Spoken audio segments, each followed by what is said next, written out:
make the circle bigger. General, make the circle bigger. Konazi, that's my general. I always showed him, general, showed him. Bopa them. That's Welcome to another episode of The Dissection. Today, we are going to recap the third day of the General Mkhwanazi testimony at the Madlanga Commission of Inquiry. A lot was covered today. Explosive information came through today. Some of the topics included the following: Brown Mkhwanazi, General Khan, Senzo Mchunu, General Sibiya, General Begele. He spoke about the role of some journalists and how the media has been playing part of the game. He even provided a spider web thingy. Finally! I've been asking journalists for weeks, for months, where is the spider web thingy? Who gets the spider web thingy? We got one for Digital Vibes. We got one for Julius Malema. We got one for many of the people, Edwin Sodi. But the spider web thingy from Morgan Maumela and others, it's been a bit lacking. The spider web thingy. We have been needing the spider web thingy. The general said, don't worry, dissection community, I got you. Eminent dissectors, I got you. Here is the spider web thingy. Look at that. It's elaborate. He's showing you all of the interconnections, all of the dynamics and interactions.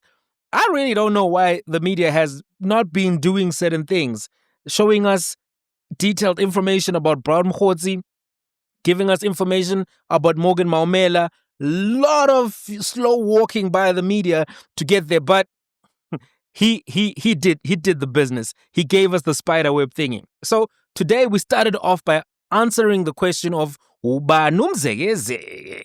Ubanu Brown Mkhwanazi. Hey, Brown Mkhwanazi. Brown Mkhwanazi. Jacob Zuma Brown Mkhwanazi. Thank you so much, whoever Mzegeze was. Some people say it was DJ Spoo. I don't know. So Brown Mkhwanazi has been one of the international men of mystery in this particular narrative. He was the subject of discussion early in the morning. General Konazi produced WhatsApp messages showing that this man was getting access to police information, that he was in conversation with the minister, that he was in conversation with criminals, making them explosive promises. Damning promises. One of the most alarming things that General Konazi shared was the messaging from Brown Mkhwanazi to Vusi Matlala, who we now know is a thug like no other. Hosh thug. He sent him a message saying to him that the team that was harassing him was disbanded. Listen to this. For concern with the communication that is happening, commissioners, between Brown Mkhwanazi and Ken Matlala. One conversation that is there, it's about the disbandment of the political killings task team. And this communication happened on the 31st of December 2024. And his message, one of the messages that he sends, Brown Mkhwanazi sends to Ken Matlala, I'm going to quote as extracted from the WhatsApp, that today is the day and Matlala should just stand back. So this is what Mkhwanazi is telling Matlala, that today is the day, just stand back. And we know that the minister's letter was signed on the 31st of December. And Brown Mkhwanazi is talking about the disbandment of the team on the same day to Matlala. So which means he knows that it's going to happen on the very same day. The 1st of January, while all of you, January 2025, while South Africans are celebrating the New Year, Brown Mkhwanazi informed Mr. Matlala that he will be meeting with Minister Mchunu and DNC Lieutenant General Sibiya. The text reads as follows: Good day, I've arranged a meeting for Sibiya and the minister. Must have a solution. So this is the 1st of January 2025. So later that evening, this was around about 22 minutes to 11 in the evening, Brown Mkhwanazi sent a message at 22:38 in the evening. He sends it a WhatsApp to Matlala indicating that the task team that came to your house and harassed you has been dissolved or disbanded. That's a message that is written by Mr. Mkhwanazi to Mr. Matlala. In general, by this point, you still don't know. We don't know anything. You only came to know about it on the 2nd of January. Exactly. The disbandment decision, that is. Exactly. Yeah, yes, Matlala then gave a response. But his response was not on the 1st. It was the following day, the 2nd of January. And he wrote on his message response, oh, really? I see you tried calling me last night. When is this happening? This is Matlala asking Mkhwanazi. And Mkhwanazi responded on his WhatsApp. He says, they got the letter on Monday. As we speak, they are bringing all the dockets to Sibiya. So I'm bringing this to the commissioner. So this is a person who's not in the police. He already demonstrated. He sent me the copy of the OPs and the likes a year before. And now he's talking about the dismantlement of the units and the dockets that are moving to Sbia. Although a couple of months later, Gerald Sbia write letters demanding these dockets must come from KZN and come up. So Mkhwanazi already knew that it's going to happen. It's here in the straight in. That was quite an alarming set of messages, and it shows the extent of the influence of Vusi Matlala with the minister. And, once these messages are corroborated, because they're yet to be corroborated by the investigating team, but once they are, and it doesn't seem as if there's a lot of dispute about the authenticity at this point. General Konazi has been adducing the messages that came directly to his phone. He was sharing other messages were, obtained when the phones were downloaded, when there were search and seizures, particularly for Vusi Matlala. Once all of this is corroborated to the extent that it does need to be, I don't think the minister is coming back. I think he may actually end up in jail. I think they may make him the ultimate fall guy for this. Because I don't think somebody more senior can fall for this. So they're going to have to find somebody at some point who's going to be blamed for everything that happened. I think that's why the man was eating his head like this the other day. Because you could tell. Stress, Lana. You could tell that he's extremely stressed. However, the decision to disband the task team and the messages between Brown Mkhwanazi and Vusi Matlala, right? They make it seem as if Vusi is the power broker here. I don't think he is. I think he's the muscle. I don't think the decisions were taken by Senzo Mkhunu because of Vusi Matlala. I think he's a small guy who was still trying to get big contracts. 360 million is a lot of money. That's the amount of money that he was going to get if the police contract had stayed in place. But he was still a small player. The big players have been having billions going into their accounts. Morgan Maumela, billions went into his accounts. Gauteng Department of Health was milked dry by this man. People have died in hospitals as a result of this man. Whistleblowers have died. People have been dying because they've been getting taken out for blocking payments. That's what the reporting indicates. That's what the testimony is indicating. So I don't think Vusi Matlala is the head of this operation. I think the influence that he existed because of who his fall would implicate. Because if he's been taking people out, right, to prevent further investigation, to prevent prosecutions, then the question is, who are the real Hosh Caridons? You may even find that Morgan Maumela is not the guy. But at some point, somebody is going to take a fall for this. Now, going further, Mkhwanazi testified that, these people came to him. He was minding his own business in KwaZulu-Natal. And then he started getting feedback on the investigations that members from the police, the political killings task team in Gauteng were, being examined, inspected, whatever you may call it. And then he also noticed that the media was coming at him. And that's what actually led him to actually say, let me look into this. Because once the political killings task team is disbanded, once he starts seeing reports in the media, once he starts hearing from cantankerous and boisterous members of parliament, then he's like, what's going on here? Why is my name in it? And then he starts, applying his mind and doing the police work. There's an old group called Soul Brothers, and they have this song which says, or asks the question, Watinti nyoki semgodini utembeni, which is to say, why are you touching the snake when it's chilling in the hole? What gives you the audacity, the chutzpah, to touch a snake when it's chilling in the hole, minding its own business, minding KwaZulu-Natal? And then the song says, Ubokhulumu wabala magamako, which is to say, you should speak counting your words after you do that. Because the Soul Brothers, they are all ganda, which means they are going to ganda you. Somebody explain it in the comments. I'm not gonna explain it further, but that's basically what he was saying. He was saying, I'm a soul brother. I'm a soul brother. Ask about me, right? Because the criminals who were the focus of the Gauteng investigations, according to him, were under the impression that it was the KZN team that was after him. Then they came for the general and missed. Now he is coming for them. And then he made reference to the presidency today. He said that the presidency was interfering in policing matters to benefit a private company and a minerals giant. This is Richard Bay Minerals. And that, I think, opens a can of worms in and of itself. That opens a can of worms in and of itself. That opens a can of worms in and of itself. The president may have to come and testify, because who in the presidency was interested, motivated to try to assign police officers, get dedicated budget for one mine, not the whole community, not the whole of Richards Bay. Konazi seems to have this approach where he wants to deal with the issue holistically, systematically. He doesn't like this thing of preferential treatment for people, which is why even he was saying yesterday that Vusimuzi Matlala was seeming to get benefits from the police. Who are you, chief? Why are you getting blue lights? Why are you getting all of these privileges?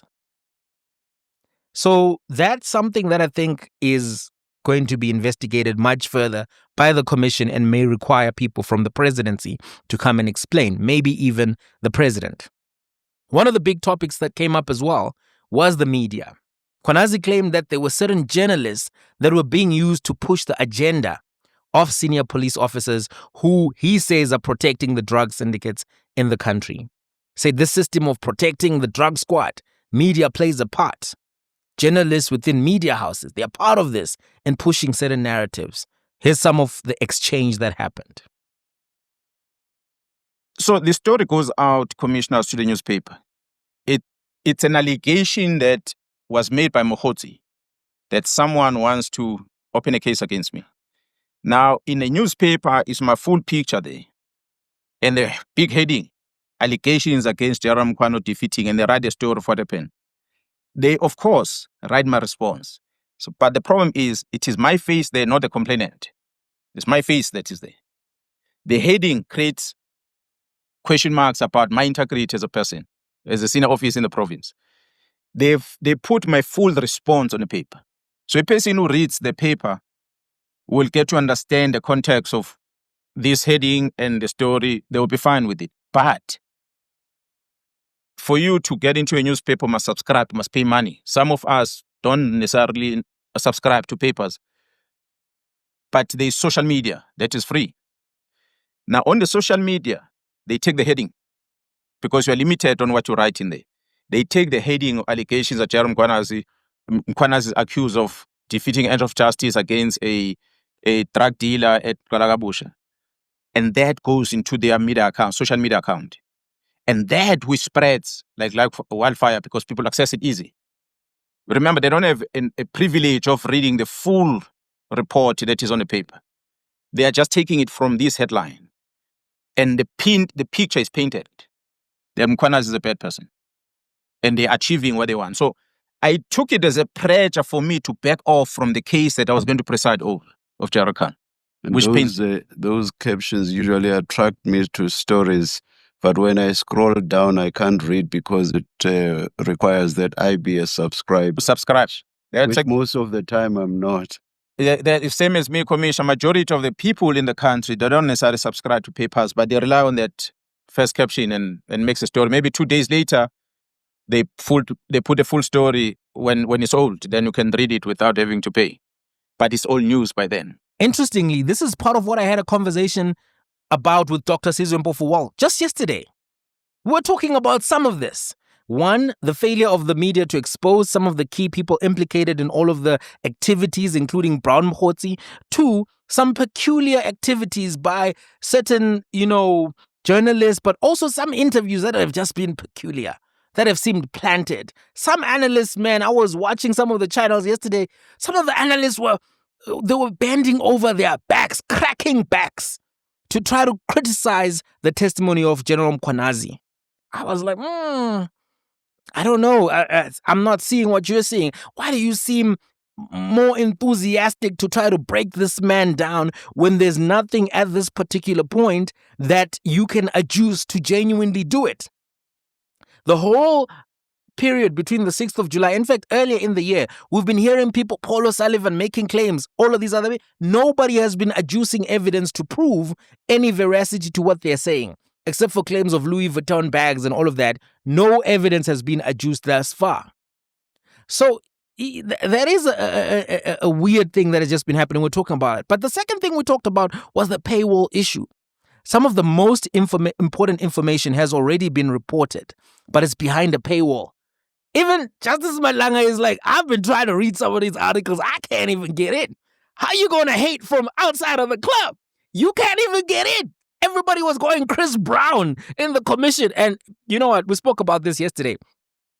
You know, one of the key pieces of information that the streets need, the elites are getting the information because they're paying. A few people are paying those subscriptions. Subscriptions can really accumulate. People ain't got money like that. The economy is not allowing. You remember that lady? She's like, really?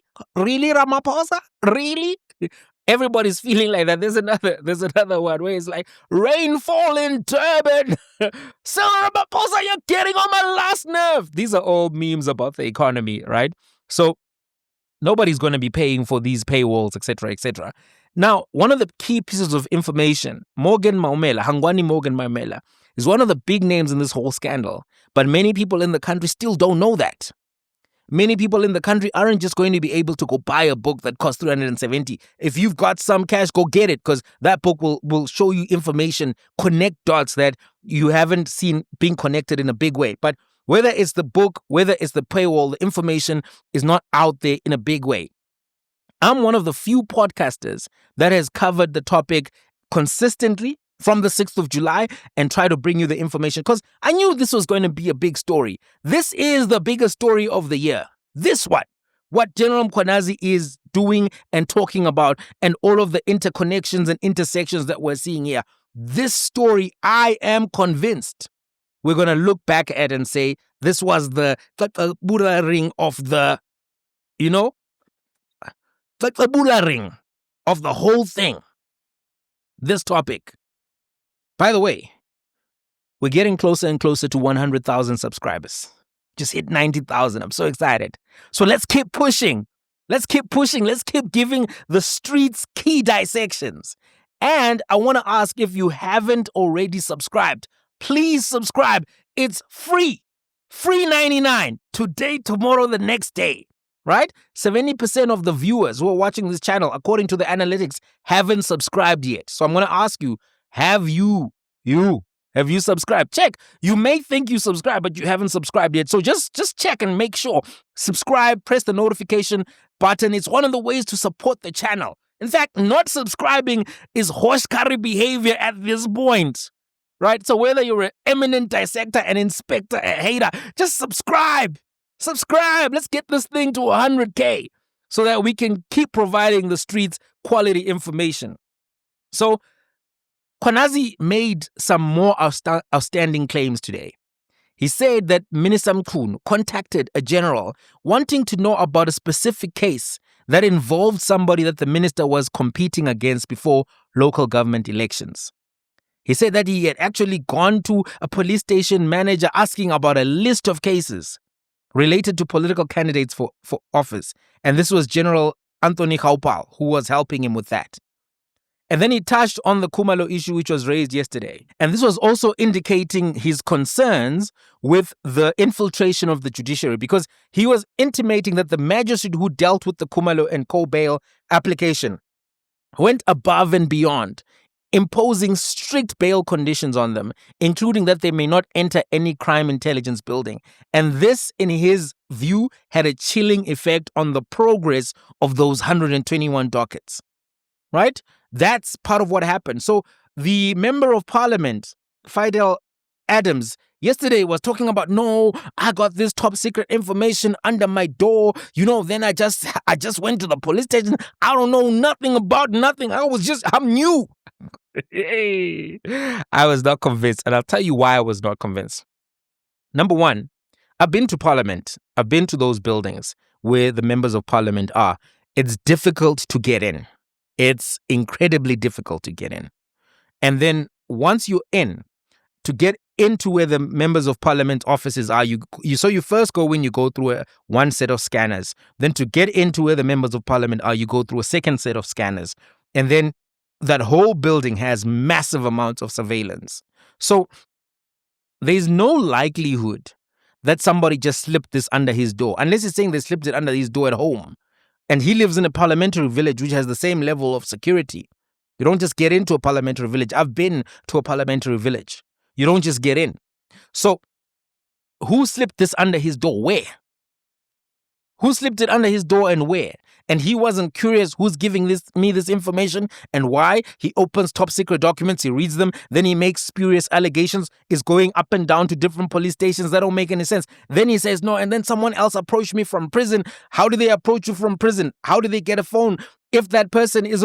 Anyway, let's leave the whole criminality of having phones and accessing people from inside prison. So then he says, I've got all of this. Then even Clement Manyatela asked him yesterday, gave him pushback, said, so why didn't you register a case for this, but you were going around to different police stations registering cases for the other thing? I couldn't add up. It wasn't adding up. So Konazi pointed out that whole thing seemed to have been done to impede the investigations into these Hosh curry dons and the Hosh curry behavior. Then after lunch, he went and had some lunch. Mkhwanazi was not playing. And you know, Mkhwanazi is such a guy that he doesn't even get phased when there's booms in the room. It's like a boom. He's like, don't worry about it. Let's continue. Did you see the difference? So after lunch, he went in on Shadrack Sibiya. He was not playing. He's not holding back. And Sibiya, I must say, this guy's his CV has a lot of problems, a lot of controversy and scandal. Here's some of what was said. And you have a topic starting 259. That topic is headed simply General Sibiya. One player in this puzzle is General Sibiya. The post of a Deputy National Commissioner Crime Detection, it's a heartbeat of the South African Police Service. That is where, according to the structure of the police, the organogram, that is where crime intelligence accounts, that is where investigations account, and that is where forensic accounts. General Sibiya was employed at the City of Johannesburg Metro Municipality. The City of Johannesburg, upon learning that General Sibiya is going to be starting his work in the South African Police Service, the City of Joburg felt that it is important to bring to the attention to the Minister of Police about the pending investigation against General Sibiya at the City of Johannesburg. And the Minister of Police at the time was Gerald Pegicele. This letter, I'm going to read the heading. It reads as follows. Urgent request for the Minister of Police to intervene on the failure to disclose evidence of fraud and corruption which involves 3.5 million rand of unlawful benefit and 580 million rand irregular expenditure to the City of Johannesburg Municipality Council and the South African Police Service. Peace.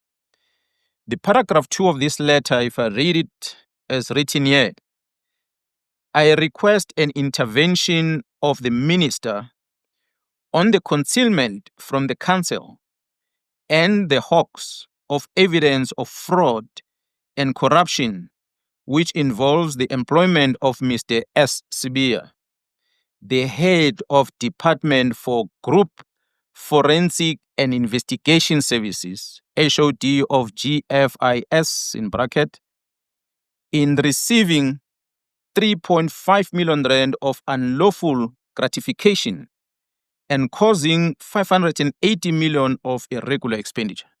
The paragraph 3 reads, it is urgent because I am advised that Mr. Sibiya may soon be taking up a senior position in the South African Police Service as from the 1st of July 2022, and thus escape being held accountable. I can also confirm that the then acting city manager, Mr. F. Brink, first reported this matter to the Gauteng MEC for local government, and the MEC did not intervene. It takes me to going back to question whether did the minister and the national commissioner do the right thing at the beginning by appointing Jairus B in that position. I don't think General Shadrack Sibiya is going back into the police. Criminals or potential criminals are claiming you're their guy. You've got all of this baggage. You're being accused of taking millions in bribes. Gratification is bribes, Baba. There's so many scandals about you, sir, at this point. I don't think you're going to come out of this, clean. I don't think you're going to make it, bruh. I'm just keeping it real. I think it's crickets for you. Jerome Konazi was also asked why he was wearing camouflage gear flanked by the armed officers, and he explained that he was facing the enemy. This is what Paul O'Sullivan were angry about. Hey, it's a coup. It's a coup. Hey, it's a truth d'etat, Baba. Truth d'etat, not a coup d'etat. Truth d'etat. You went and found this man chilling, and then you provoked him into looking into your business affairs, and there he is. So there's going to be another day of testimony, day 4. I don't think it would actually get this far. I don't think you'd need so many days, but clearly, Guningi. The man has receipts, screenshots, bank records, phone records, ballistics, forensics. This is big. This is much bigger than we appreciate right now. That's my view. Thanks for watching. What did you think about day 3? Let's meet in the comments. What are the highlights for you?